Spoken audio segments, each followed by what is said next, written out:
Portion of this video is sponsored by SetApp.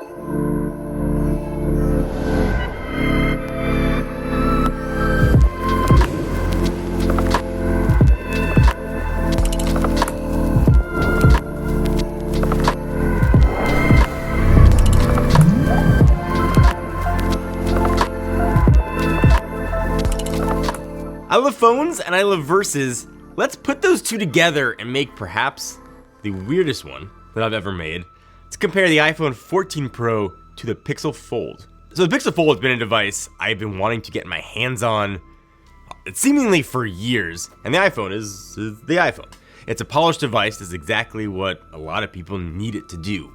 The question is, can Google pull you away from traditional form factor into the future, or is the iPhone still king? And unfortunately, these phones do not come out even close to the same time frame. When the iPhone 15 Pro hits, we will revisit this whole shebang and see if we have a different result. So I usually start these versus videos with a camera test, and we'll get to that.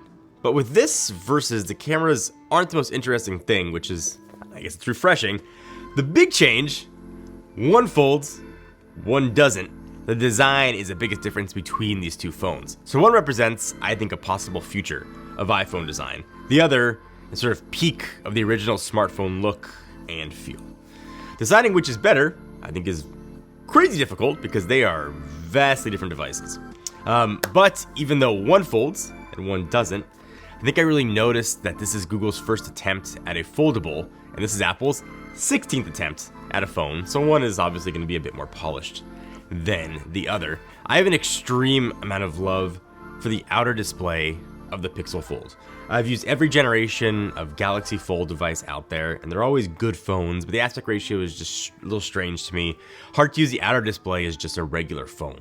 Google nailed this so incredibly well. So I can unequivocally say this is the best outer display on any sort of book to tablet folding device out there. Absolutely incredible. High refresh rate, it looks beautiful, and it just looks and feels good in the hand. The iPhone, it's hard to even talk about the iPhone. It's the same design we've had for years. It's an iPhone. You can get the regular one, the 14 Pro, or the bigger one, the 14 Pro Max. And aside from that, it feels like an iPhone. But that is still a very good-looking, premium feeling device. I think for a lot of people, the Pixel Fold is going to be their first foldable. And you're going to get a lot of new advantages of having that form factor. Anything you have on the outer display, you open it up, and it is on a larger screen, which is awesome. You're getting kind of a iPad mini built into your phone. Another big benefit is you can also use the best cameras of that phone for selfies. That is a huge advantage as well. Having the ability to put it into tabletop mode is another big advantage for a lot of people.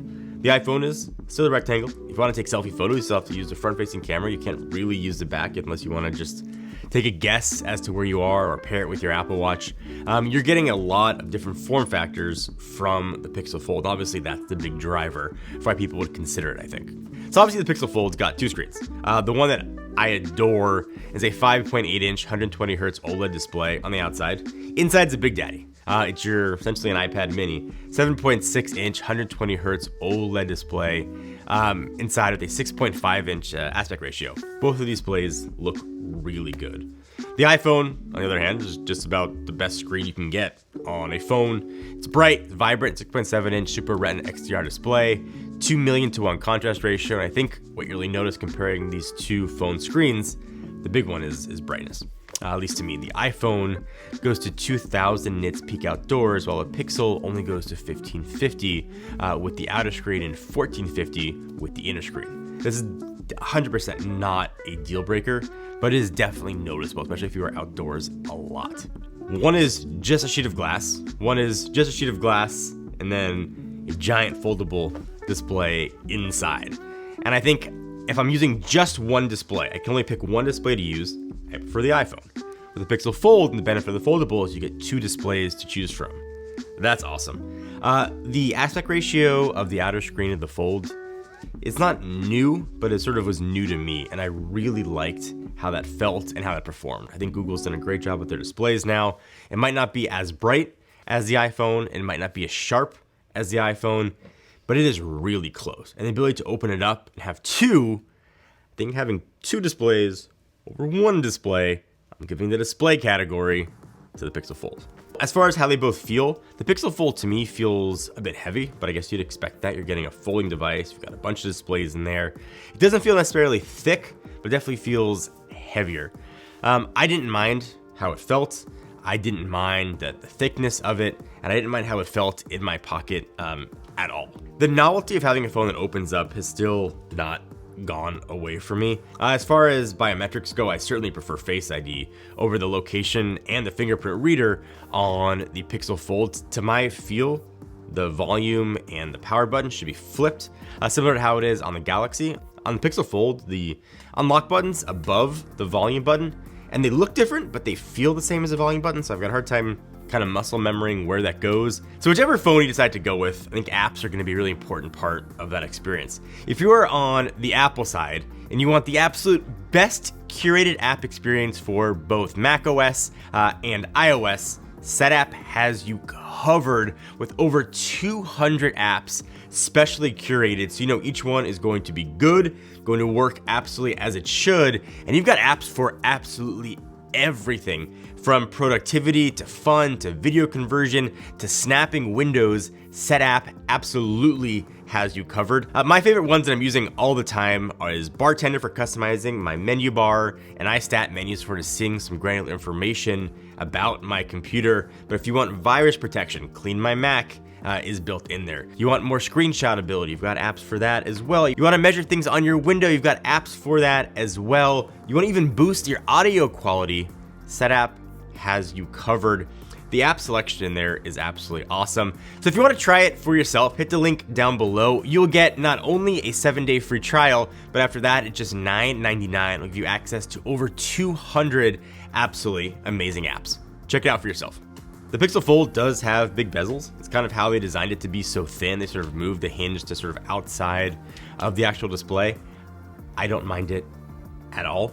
I actually got used to it very quickly. Kind of think of it like the iPhone notch. You notice it for the first day or two, and then it just totally fades into the background. But because of those bigger bezels, you also get a better camera built into the display, and it's not behind the screen or losing screen real estate due to a hole punch. So cameras, and usually this is the place where I'd start. It's a Pixel phone.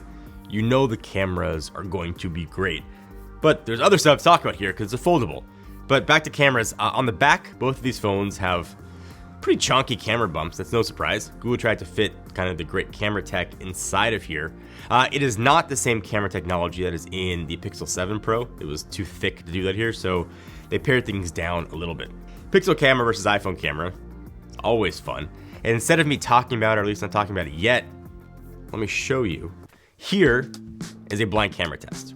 And pay special attention to things like sharpness, how colors are being processed, how the sky is looking here. If you see colors look brighter or more muted, how the blur is happening in bokeh mode. Just look generally at these pictures and see if one looks more pleasing to your eye. So just to get it out there, A was the Pixel Fold, B was the iPhone 14 Pro.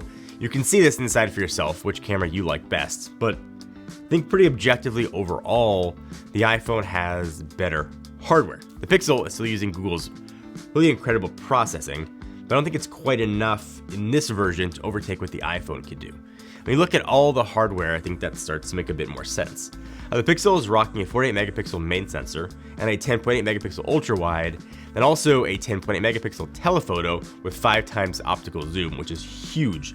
iPhone's got a 48 megapixel main sensor, 12 megapixel ultra wide, 12 megapixel telephoto with an only 3 times optical zoom. So the hardware side, these are very different phones, and it comes through with the photos, especially when it comes to the details. The Pixel still very much takes pixel photos and has all the software you're used to, things like Photo Unblur, Magic Eraser, Real Tone. Because it folds, again, you can use the main camera to take selfies, which makes those photos a ton better than what the iPhone can do. And I also really like how the Pixel processes colors. It's a similar story with the iPhone. This is the best camera Apple's ever put in a phone. It's the newest one, right? It takes solid shots all around, but it's still missing some of the cool software features. And the zoom, still 3x zoom is ridiculous. But one area where the iPhone is still king is still video. I routinely use the iPhone as a secondary camera in our video shoots. It's convenient and it can easily blend with our bigger cameras. The quality is just that good.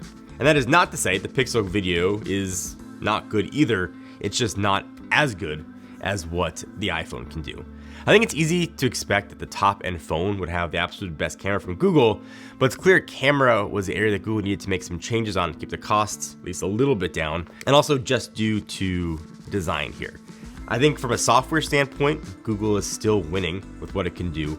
From a hardware standpoint, it is still an iPhone world. And when it comes to picking a camera based on these two, despite the incredible Google software, despite the ability to use the main cameras for selfies, I will still pick up the iPhone when I need to shoot photos that are good in absolutely every scenario.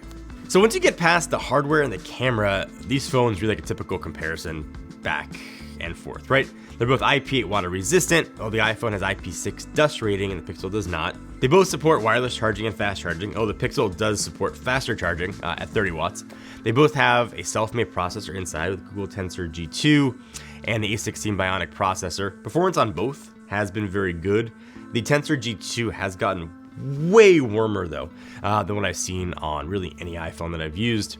One thing I was wondering about processor-wise was how the G2 would handle multitasking now that you can really take advantage of it, with this big display and have two apps running side by side, and it performed very well.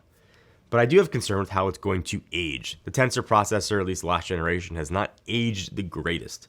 But at its launch window, it is still incredibly fast, handling multitasking very, very well. I think Google's done a lot to take advantage of the form factor. Their first-party apps, aside from YouTube Studio, are incredibly optimized and really take advantage of sort of that larger canvas of space. So I do have some battery life concerns actually from both phones. Starting from the iPhone, my 14 Pro Max is now low 90s battery health after, about 7-ish months. And I can get through a full day, but not easily as I used to before. So I have longevity questions when it comes to at least my iPhone, this generation in particular. I have those similar concerns with the Pixel Fold. It's got a decent sized battery, about 4,800 milliamp hours, but it's powering a lot of displays. I could get through a full day, but come 9, 10 o'clock, I was definitely aware that my battery life was dwindling. So it's kind of a pick your poison there as well. My iPhone experience might be different than yours, but judging by this tweet and the responses that I got from it, I don't appear to be alone. So that's a benefit we have of the iPhone being out longer. The Pixel we still have yet to see how it's going to age and how the battery is going to perform, but I'm not overly optimistic, at least heading into sort of the early stage of its life cycle. If you've gone back and watched my Versus videos over the years, as far as I can remember, I've always picked a winner. Because one phone, at least to me, is always a clearly better than the other one. This one though, I could not for the life of me pick a winner. I really like the iPhone ecosystem. I really love having a bigger display on the Pixel Fold. I really like the iPhone's cameras. But again, I love the outer display on the Pixel Fold. I really like having multitasking ability. I went back and forth a million times. And I know I've said in videos, I don't want to give a cop-out answer, but this doesn't feel like a cop-out answer. It feels like the honest answer is this is a straight-up tie. If you are an iPhone person, get the iPhone, you probably already have it, or wait for next gen, you're going to be thrilled.